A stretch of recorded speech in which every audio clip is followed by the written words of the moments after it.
Welcome to Devoted to a Soldier, and today with me is Luke. Luke, how are you doing? Outstanding. I love outstanding. I don't think I've gotten outstanding in a long time. It's usually like good, fantastic, great, but I think outstanding is the next level. Perfect. Yeah, so that's what I'm going with. You're outstanding. Before we get started, tell the world a little bit about who Luke is. Well, kind of a nobody, really. I'm kind of just a small town guy. Always was fixated on joining the military at some point in time. I was able to do that. I signed up through a bunch of errors. Didn't quite get what I wanted initially. Had an issue with some recruiters. But anyways, I got to be a combat medic with a line unit attached to a scout reconnaissance unit. And I had a blast. Best job I ever had. After a while, I got out and entered in the civilian sector and was completely lost. Had no sense of purpose, didn't understand things. It seemed like I needed everything to be translated to me, and I was kind of struggling. I went to law enforcement initially. Went to college because it just seemed like, trade out a set of body armor and a gun for another set of body armor and a gun. Right. Got an insight to what they do, and I learned that it's not for me. Way too much asked of them. So then I kind of found myself in the healthcare security setting, and quickly moved up to an assistant supervisor. And then I have a group of guys that follow me for some reason, and I'm kind of learning, failing, sometimes succeeding at leading those guys. You're so humble. You're so humble. I want to go back to like the beginning of your story for a second, and then you can continue on. Is like, sure. Did you always want to be that combat medic, and you no for it, or what did you want to be? I wanted to be infantry, just like any dumb 18-year-old kid. Yeah, like my son, he was infantry. That was what he wanted. He was an infantry in the Marines. Marines are a special breed. I work with a lot of Marines, so it's pretty fun. No, I initially wanted to be infantry, and I signed up when I was 17 because I couldn't wait, and wanted my parents to sign the waivers needed, and they did. The recruiter said, "Hey, sign up with whatever you get, and then you can come back after your training, renegotiate your contract, go infantry, be hua high speed." So I thought that was a good gig. Couldn't wait to get in. Didn't have any real future. I was kind of a delinquent, and so I went to basic. I got some reality checks. Learned I wasn't really a man, and then came back, and the recruiter informed me that split options is because what I did as I went to the basic training the summer of my senior year of high school. And he said, "Yeah, split ops, can't go infantry. You have to do that training all in one go." And I'm like, "Oh, okay, well, I kind of feel like I got the okie-doke there." So I was talking to him. I'm like, "Well, what's combat related?" Because I think my MOS was like 62 Bravo, which is a mechanic of some sorts, and I'm not really mechanically inclined. So he said, "Well, combat medic. You can end up at any line unit, or you can end up at a hospital. It's like a 50-50 shot.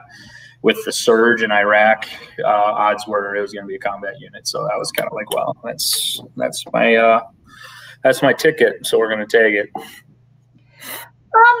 Don't you? So you were talking about how you kind of were, however you want to describe yourself as a child or in high school during those challenging years. You must have scored really high on your ASVABs. Is that I got like an 80. I don't even know. I don't even remember. I remember doing it with Jake. Yeah. I don't know if is it the same per. It's it's one test. It's just a military test. I think it's out of 99. Minimums are generally around 32. Good enough to be infantry, but I've met plenty of infantry members that are incredibly smart, so it doesn't really mean anything. Right, but my point being is, on the outside, there's this high school kid that might be getting in trouble, might be making bad choices, might not even be barely making it through school, but inside, extremely smart, obviously. I don't know about that. You got to be somewhat smart. I hope if you're like, if there's medic next to your name, that you're smarter than I am. I mean, that's my hope. But maybe not just young and dumb to know any better. Just keep going forward, I guess. Yeah, I had to pull that up as a mom. That's kind of where I went, because I remember Jake going through it, and I remember the different jobs, and you know, you had to score higher for whatever. Things open up at 60 from what I remember. Yeah. And so, did you just like go into high school? Were you just bored? Were you just not driven? Oh God, you know, I was like a B honor roll student up until 10th, 8th, I don't know, 9th grade, maybe high school area. Yeah. And then I just, you know, kids, you don't know where you fit in. And I tried to redefine myself as this badass. And, you know, I don't know, I felt like that was kind of the natural progression. I think I ended high school with like a 1.8 GPA, which is really hard to do. A lot of skipping school, a lot of not trying. Yeah, and I just always had the military thing, and I just always wanted to do that. And I remember my recruiter one day, I got called down to the office because, well, it was routine for me. But this time it was in the counselor's office, and my recruiter was there, and he's pretty much just gave me the final, you either shape up or, you know, the Army doesn't really need you, and, you know, don't test it. So I didn't. There you go. That's that. I had nothing, nowhere else to go. All right. Okay. I had to go through that because I know my youngest, I always said, I'm like, you need the military. My oldest was, I'm like, you need it. A lot of people need the military. I don't even know how you two came out of the same womb. You're so different, you know, like, but okay. So fast forward, you are here where you are. And I love how you're so open about this. And in our first conversation, when we first met, this kind of came up, and that's what pulled me to be like, I really want you to talk about this, because people do get lost, whether they're in the military or they're in a job for 24 years and it's taken from them and they have to switch careers. I mean, like, how do you translate what you know into something else when it seems so black and white and so like on this road? It does not seem like it could ever go anywhere else. Like, you got to walk me through that, because I feel that there's like some really good secrets to life and moving forward in your brain that you don't know about. You just talking about the transition from military to civilian? Or just like, yeah, sure. Wherever those words take you. Like, how did you move from that lane to this one? Well, you know, everything's a progression, even in the military. You know, it's like I had said earlier, when you're a high school kid and you're joining the military, you get out of basic or whatever you're training, you know, you think, and it's one of the things that I teach my guys now is, you know, the definition of a man.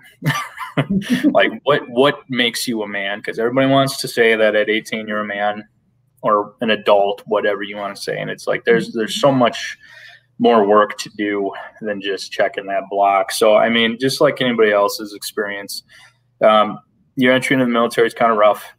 It's, you know, you're removed from home. You don't know anything. You're not cool. Bottom of the barrel. And nobody has to be nice to you. You know, there's no quitting. There's no, you're given a 2-week or you can just leave. It's, you signed up. And if you don't want to finish a contract, then there's going to be problems.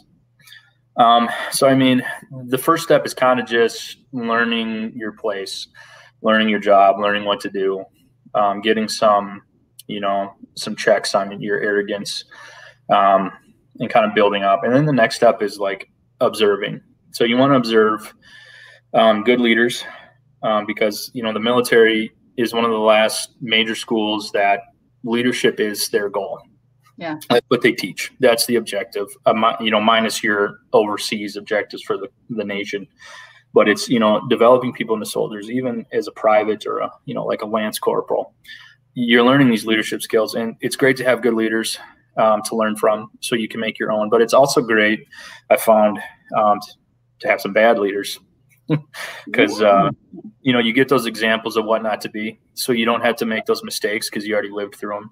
And you know, you can see these people that are in your lives that are bad leaders, and you're like, wow, I'm going to be a leader. I'm never going to do that again. So you know, it's a good way to steer you on the course that you know you should, if you want to choose to follow in that path. And then you know, self-explanatory. The next part is, you know, becoming that leader, and you know, kind of starting that is kind of funny because it's always like you're learning these leadership skills and you're getting some responsibility along the way.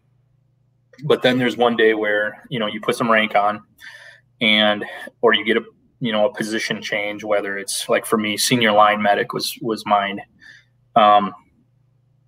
That you get thrust into that spot and you don't really know what you're doing. So you kind of fake it till you make it. But, you know, you've got some experiences that you've watched and learned from some leaders. And then, you know, you're going to make a lot of mistakes and you're going to make a lot of people mad at first. It almost seems that's how it always works. And you got that arrogance, you got the ego, which you need to get in check. And then you kind of start mellowing down and becoming a little bit more humble and learning from your mistakes. And then, you know, it's like, the military is unique because unlike the civilian sector, and I mean, depending on what your rank is in the civilian sector, you know, you can't really be that wrecking ball. You can in the military. You know, you can be that jerk that's a leader and just, you know, path of destruction. Right. And that's allowed as long as you get the job done. And like the civilian sector, you can't really do that. Not if you're at mid-level or lower level. It's just not. You need people to work with you, and that's how you're gonna, you know, achieve your expectations and make it so your leadership trusts you. And the more you trust, the more influence you have. The more influence you have, and hopefully the happier your people will be and happier you'll be. And it's kind of the same thing, just with a different area, different toolbox that requires some translation. So how do people respond to you in your leadership now? It sounds like to me when you're talking, it's kind of like you fall down bottom of the barrel, you work your way up. It's like a rinse and repeat. Then you're down at the bottom of the barrel again, and you work your way up. And along the way, you're learning like what path you want to take, what path you don't want to take, so that you can make it the easiest and the best for you. Yeah. So do some of those skills, like the philosophy in the civilian sector was probably the same, but the actions of how you took is what looks completely different, because you can't talk to the people under you the same way you talked before. I can't make people push-ups at my whim. Yeah, not allowed. You're like, I think you'll be sent to HR right away. And I'll lose that fight. Yeah. So how did you take the same mindset, the same philosophy, but translate it? Like, what were maybe some of the mistakes that you learned that you were like, "Ooh, that was too far"? Was there a line? I guess that's what I'm trying to say. Yeah, absolutely. You found your line that you can teeter on in both worlds. Yeah, no, I like your analogy of falling down the barrel. Mine's always been falling down a tree. And then if you fall down the tree over and over again, you start noticing branches that you can grab onto so you don't have to fall as far. Yeah. Those are the branches that make it so you don't fall as far. But no, you know, it's supposed to. I got out in 2012 and didn't really find myself into my position that I'm at now until like 2016 in the job. So, you know, I did 3 years of college for a 4-year degree. Kind of floated around in jobs in that meantime and found something that had some meaning. But did all right in the job from the get-go. You know, I'd say this is very mediocre, very average compared to my peers, which are amazing people, very talented, much smarter. And anyway, somehow I found myself in a leadership position after about 2 years on the job. And, you know, I'm trying to pull from a hat of tricks that don't apply. So, you know, military types have a tendency to be very blunt up front. Civilian sector doesn't like that, you know, and it's two different expectations of people that you have. In the military, for instance, I could say after running a drill, you know, maybe doing a medical lane, I could look at one of the medics and be like, dude, you sucked. What's wrong with you? You're better than that. That was absolutely shit. Go do it again, fix yourself. That's, subpar. And we don't do subpar here. And like you said earlier, I can't say that to somebody in the civilian side, I'm going to go straight to HR, and HR is going to, hit me with the stick a bunch. But, so that's like one of the first things is like realizing that you're not in the military anymore. Directness can be good, but you are going to have to play with that. And that kind of seems to be the trend that I notice is a compromise on everything. And in my career, it's a little bit more forgiving. So I feel like I kind of took the easy way out because the people are a little bit more used to kind of like that, a little bit more dark humor. So it's easier to transition. So I thank for all those guys that work with me because they made that a lot easier. But, I can take like instance, I had a new guy, and if he watches this, he's probably going to be laughing. There's a thing in the military called Ranger games. It's where you make somebody do a really stupid task because they did something wrong. And, it's not physical punishment all the time. It's not necessarily humiliating, but what it's supposed to do is the task is supposed to be really annoying, really tedious. So you have time to sit there and think about what you did. Yeah. And, I played Ranger games with a guy, and I made him go into this building and write down every door number and then come back to me, and he was going to do it floor by floor by floor. And, he came back to me, and he was sweating, and I could tell that he was upset. He was mad. He was just straight up mad, but he didn't want to offload. And, and I can back up just a second. Essentially what he was doing was he was exhibiting a behavior that was unsafe and putting the risk of our teammates in risk of physical danger. So, and then he got smart with me with the smart mouth, and the old Army and me didn't take to that very kindly. Anyways, the moral of the story is when we got back and we got to do that exercise and we got to come back and we got to have a discussion. And the discussion is probably what I should have done from the get-go instead of making play Ranger games because, HR would see that as hazing and, whatever. Maybe it is, maybe it isn't. I don't know. Yeah. But, the officer was understanding, and it worked. And he and I, to this day, have a fond memory of that. And, he has become a good officer. On the flip side of that, though, there were a lot of other officers that didn't really care for that. They think it's inappropriate. It was wrong. Shouldn't have done it, and, maybe they're right. But, that's like I've been saying, it's a different toolbox. Right. So that was acceptable on one side, but it's not here.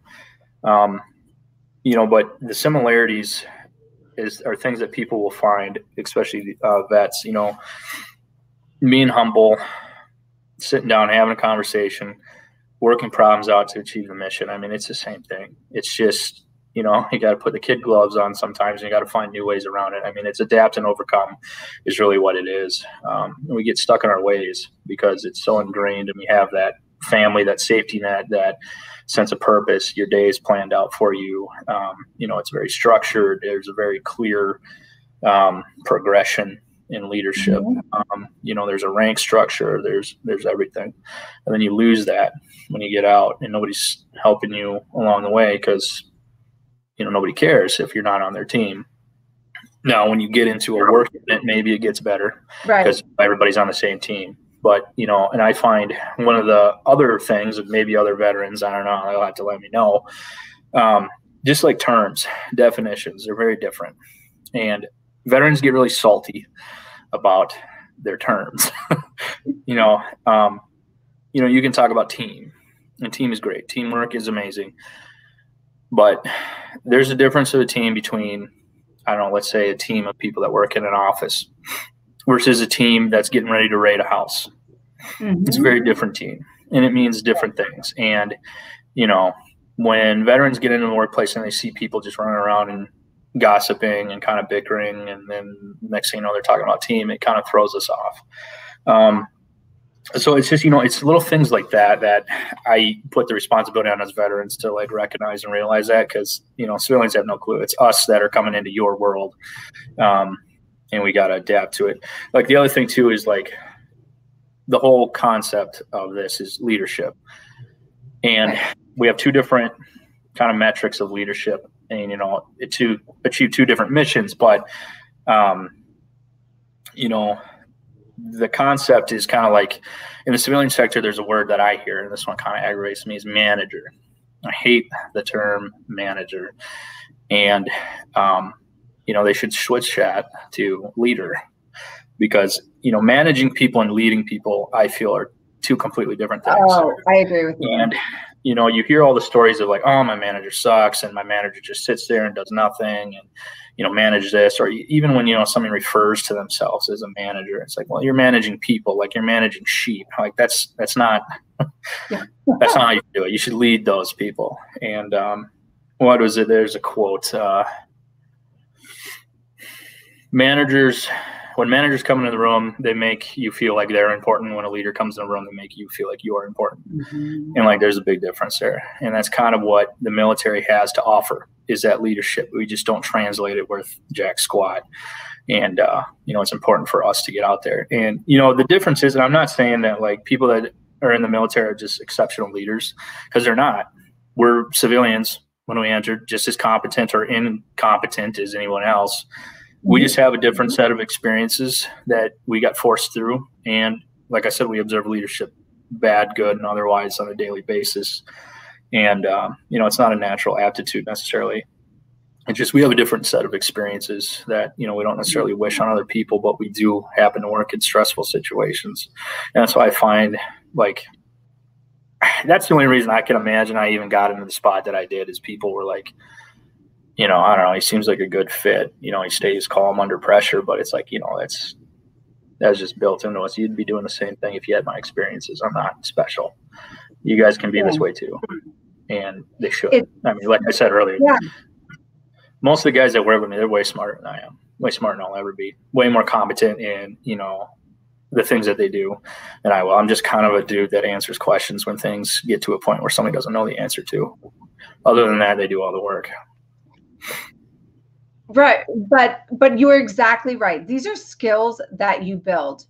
There's a natural, I believe there are people that are naturally leaders. They just are. They're humble. They put people first. I met a lot of them.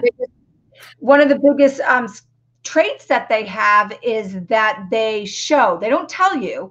They just show, and you're going to jump on board or you're not going to jump on board, right? Like they don't force people to do it. It's just like this presence about them. Well, yeah. And if you do it, people will follow. Right. So when I'm thinking about everything that you're saying, I'm like, you developed amazing skills that you have now learned through know your audience of who you're talking to. I always say that, like in my relationship coaching, I'm like, you're talking to your spouse the way you would talk to yourself, but you didn't marry yourself. You married another human being that's completely different, that hears different and reacts different. So don't talk to them like, or be angry when they don't react the same way you do. That's like, it's stupid. Sorry, it's dumb. Like you're smarter than that. So I feel like what I'm hearing from you is like, you just have to learn, like, you're not talking to you or someone with or somebody like me. Right? You're talking different to shape. A man and a woman. Yeah. Like apples and oranges. Yeah. So you have to be smart enough or tricky enough to be able to communicate so that they will respond to you. And I do believe, go back to like that, I forget what you call it, rangering. What did you call that? Ranger games? When you give them a stupid, I don't know. I did that with my kids growing up. You make the consequence painful enough, and it does not have to be mean. It does not have to be vicious, but just impactful, right? Just do it. And they only do it once. Like, we used to clean. They would clean. They would with a toothbrush, get down and dirty, and they'd be like, I'm never doing that again because that was torture, But it's like breaking gravel uphill. It sucks. Yes. So I'm with that. I'd probably get fired too. It's probably why I don't work for anyone, because they would ever. I've never. I could see the appeal to that for sure. making the rules. There's no HR. But you have taken the skills you've learned through the aches and pains and maybe not right or wrong. You kept your humility, like you were humble, right? You're always say you screwed up or maybe didn't handle it right, but that's how we learn. Yeah. Yep. No, for sure. And I mean, you don't start that way. And sometimes, people never make that change. There's people that get out of the military that are just turds still, and they never learn those lessons. That's fine. But, like the point of me saying all this is like, you look at my military career and I would give it a D+.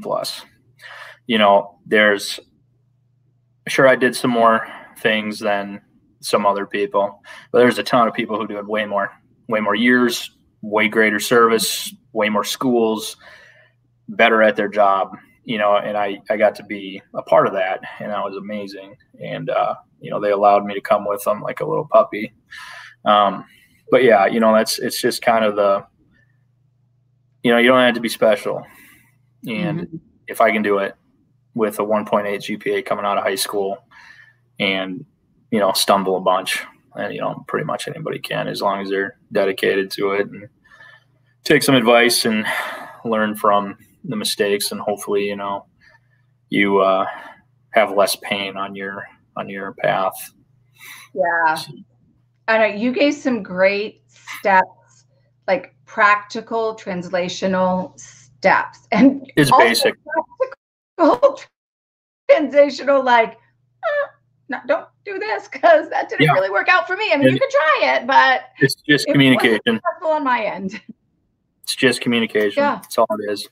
And it's like, I've worked for some really terrible leaders, and the good thing that the military taught me on that was you just kind of have to learn to work with them, because there's nothing you can do about it. That dude could have your butt all day long, and there's nothing you can do about it. But, what that taught me is you find new ways to communicate to people, even if you don't like them. I've had bosses that I don't like. I'm lucky right now that I like my boss.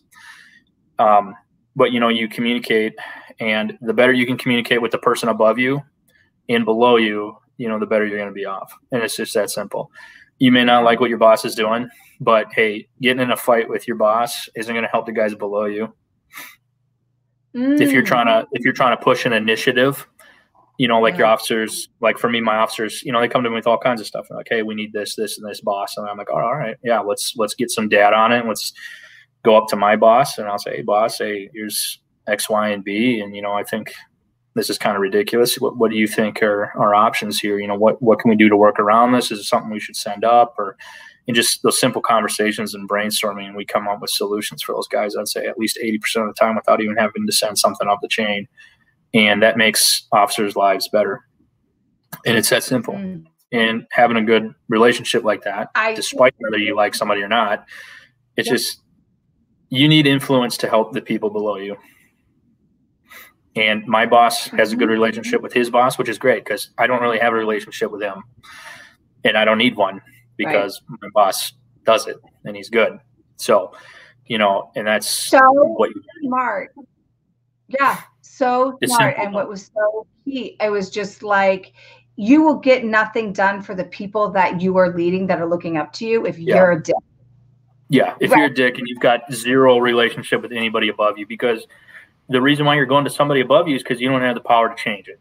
So you need to find the power to change it. And if your leader is willing to give you the power to change it, even better. But he's not going to give you any power. She's not going to give you any power if you're a dick. It's got nothing to do whether you like each other. It's just, are you a good employee? Do you do the things that need to get done? Are you doing the things that I tell you to do? That's it. If you do good things and you make your leaders look good because you're doing good things, then they'll give you what you need. And when you get what you need, your officers or whoever's working below you gets what they need, and makes them happier, makes them stay. Employee retention is like the biggest thing and everywhere. And that's all it is. Yeah. Oh, you gave some great value and mindset, and even just like quotes and things to think of, like about you can't do anything for the people. I love that. People are so into themselves and their ego that they just go at a problem with them, and they forget everybody else that they're representing Yeah. underneath them. That's well, and they forget that, you may be a boss, but you're just one person. Like for me in my hospital, I have to offer security to the entire hospital. I can't do that myself. There's no way. I'm one freaking person, but I have 20 other people, and they can certainly do it, and they do all the work, and they should get the praise for it. I just have to be there to, make sure they get what they need as assistance. So yeah. You gave some great value, and I'm excited for May 6th at noon on Joseph Did You Know, where we're going to find out a little bit more about you and a venture that you started, the whole entrepreneurial side of you and what that's all about. So that is in 2 short weeks? Yeah, something like that. God, I'm like, how is this happening? Where did April go? My life is flashing before my eyes. Pretty much. I don't know. But thank you for coming on here, giving some great value about just your experience, how you did it, what you've overcome, the mindset, the humility, the humbleness, and the leadership skills that you have translated and are impacting. So thank you. Yeah, thanks for having me on. I appreciate it. It's good to have a chance to talk about stuff like this. It doesn't get talked about enough. No, it doesn't. Before I let you go, this is my last question for Devoted to a Soldier is, what does devoted mean to you? That's a good question. I was hoping you were going to ask me what integrity means. No, devoted means, you're selfless to whatever cause. You put the cause first, whether it's a person, whether it's a relationship, whether it's a mission. You're devoted to it. It's 100% selfless to that mission to achieve whatever the mission is. That's what devoted is, I like that. Yeah, that is a good one. I always like to think on these things. It's a different question on the other show, so I'm not going to tell you what that is.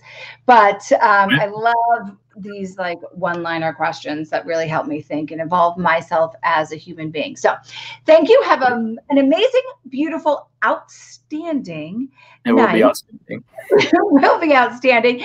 And to everybody else that is out there, remember, as always, love hard, love pure, and love proactive. Until next time, take care.